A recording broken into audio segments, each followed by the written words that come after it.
So let me start out by saying I enjoy writing, so this will be non-fiction though, but will hopefully be an interesting read.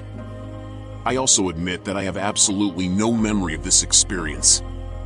I was a little over 2 years old and just starting to walk on my own when this event took place. My mom only told me this story around 3 years ago when I was 32 and about to get married. My mother was raised in a very tiny fundamentalist Christian community and had no belief in the paranormal. She believed that our souls sleep until Judgment Day or something like this, ergo, there are no ghosts or spirits to haunt houses. Even over 30 years later, she still sounded terrified as she told me this. This woman who always talks way too loud was literally whispering by the end of it, and she was white as a sheet. I believed her completely and still do. My mom's never talked about stuff like this. I'm just glad I can't remember it too. In 1988, my parents had their second child. This was my brother Victor. We were very crowded in our rented flat with 2 babies. My parents decided to move to a rambling old 2-story farmhouse on a 7-acre plot in southern Ohio for more room for the family. It was way out in the sticks and took almost an hour to get to town from there. My mom said the first time I saw the house I freaked out. I was crying and saying things like, "Don't like mean house. Mean house, ugly house, don't like. Scary house mama, don't like." My mom says this behavior was very out of character for me, but I stopped complaining about the house after a few weeks, so she chalked it up to the stress of the move. Now this house was ramshackle as hell and in the middle of nowhere. The kitchen was to the far rear of the house and, until recently before we moved in, still had a working ancient wood-burning cooking stove against the back wall. This had caught the back wall on fire a couple of months before we moved in and caused a lot of damage. A lot of this damage wasn't fixed yet. So my young bro parents got a very cheap rent agreement. Gotta love the 80s. The second floor directly above the kitchen had a locked room. The landlord claimed it had heavy fire damage, but her son, who had done the repairs, claimed the only fire damage left was in the kitchen since it had been the worst and was beyond his skill level to fix. Either way, the landlord was adamant that the room was off limits, and my parents always respected that. I would have looked 100%. I know all this because I heard stories about the crappy farmhouse with the creepy door my whole life, and there were pictures of us in and around the farmhouse. The locked door was right next to the upstairs landing, so there was no avoiding it, and both my parents have told me it gave them the creeps. A few months after we moved in, my mother and I was in the yard with our pit/Doberman mix, Boss. She was hanging laundry and I was rolling around with the dog. She said that just as she noticed that everything was way too silent, Boss started going apeshit from surprisingly far away. About 500 yards from the house on the left, there was a small duck pond. Boss was in between the two, running towards my mom, then turning and running back towards the pond, barking frantically the whole time. My mom saw something thrashing around in the middle of the pond. She took off towards the water full speed. Boss beat her there and drags me out of the water himself. I said thank you to Pupper. Although my mom was confused how I got so far so fast and how I got into the center of the pond since it was over my head and I couldn't swim, she figured she underestimated me and brought in the baby gates and playpens. I was to be contained from now on. A few weeks later, she was cooking downstairs. Boss was outside, Victor asleep in his crib, and I was in my playpen in my room upstairs. I also had a gate on my door and one at the top of the stairs. The stairs ran up from the side of the kitchen, so my mom said she could listen for us crying or fussing while cooking. My mom said no longer than 15 minutes after the last time she looked in on us kids, Boss starts going crazy again in the yard. She runs up to check on us. Victor's still sleeping, every baby gate is still shut and locked, but I am not in my room. A frenzied search reveals I'm not in the house at all. A sudden image of Boss saving me from drowning causes my mom to rush outside to see what he's trying to tell her this time. She said he was running circles in the yard, barking uncontrollably. When she got outside, he took off towards the right, away from the pond. He would run ahead, turn around, and bark at my mother, wait for her to catch up a little before racing off again.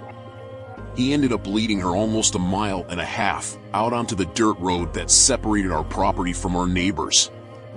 He led her to a thick stand of trees on our neighbor's side of the rocky drive. She said what hit her first was the foul stench of advanced decay. She plowed into the trees with her heart in her throat and her stomach full of ice.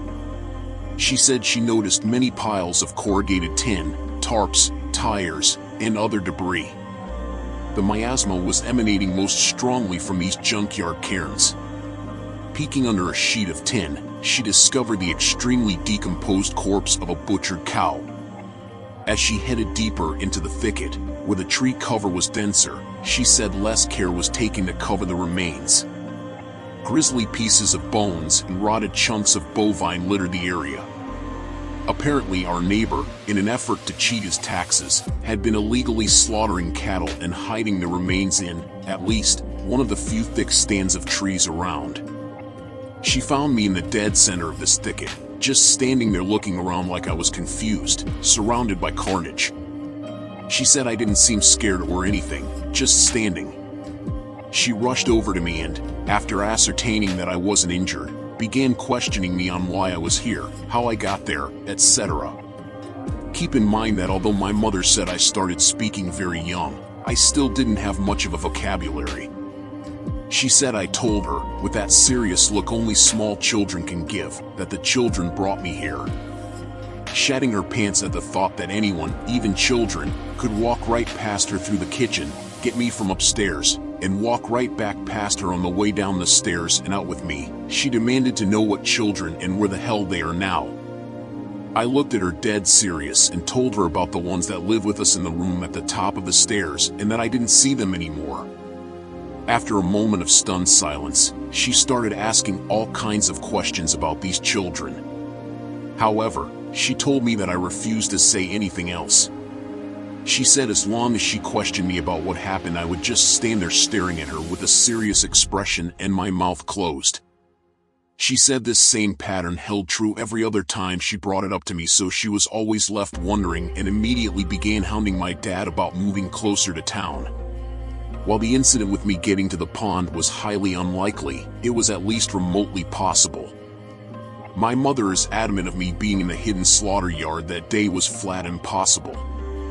She says there is no way I could have even known it was out there, much less have the ability to open and relock the baby gates, get downstairs, past her, and end up almost 2 miles down the road and in this place in under 15 minutes.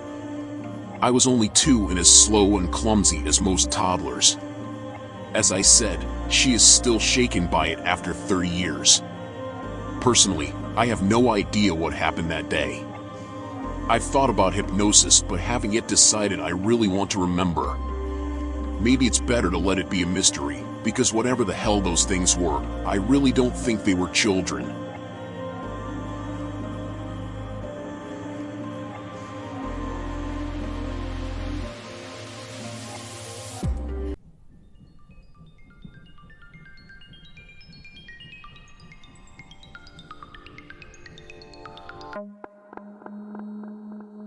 So last Friday, I, a 25-year-old female, had a little time to kill before picking my kids up from school. It was a gorgeous day, so I decided to spend some time cruising some back roads in my hometown, small, rural, listening to music. I passed this guy with his thumb out trying to catch a ride, and I almost picked this guy up. He looked to be about late 30s, early 40s, carrying a fishing pole and a backpack. Pretty innocent looking, I guess.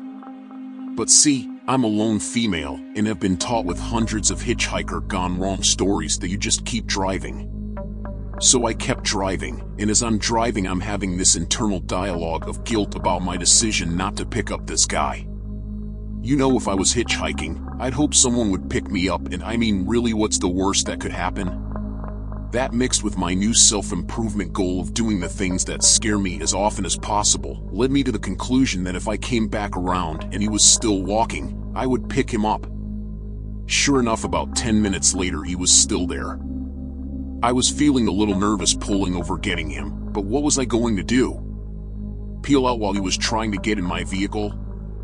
As soon as he gets in, I realize I have probably made a horrible mistake. 1, because he seemed like he was tweaking balls and smelled god-awful. 2, because this dude was looking at me like I was a feast and he was starved. I didn't realize exactly how rattled I was with my decision until he asked me for a smoke, and my hands were shaking so bad I barely pulled one out of my pack without breaking it. Driving made it easier to hide my nerves, but I was internally freaking out and trying to decide how I would beat this guy's ass if he tried anything.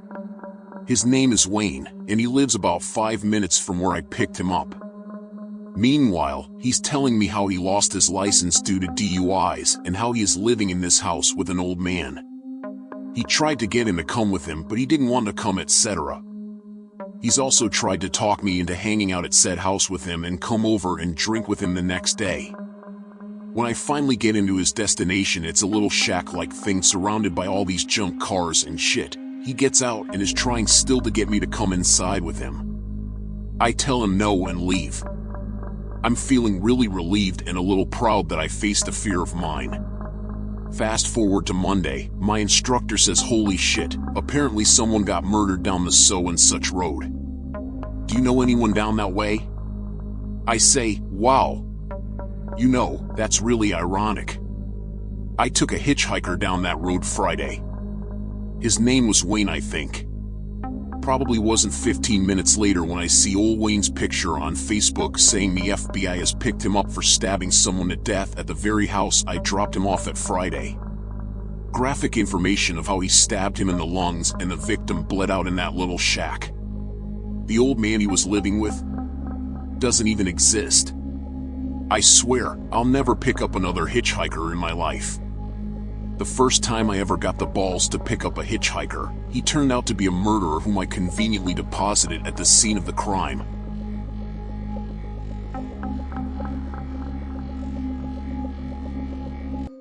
Which story did you like best?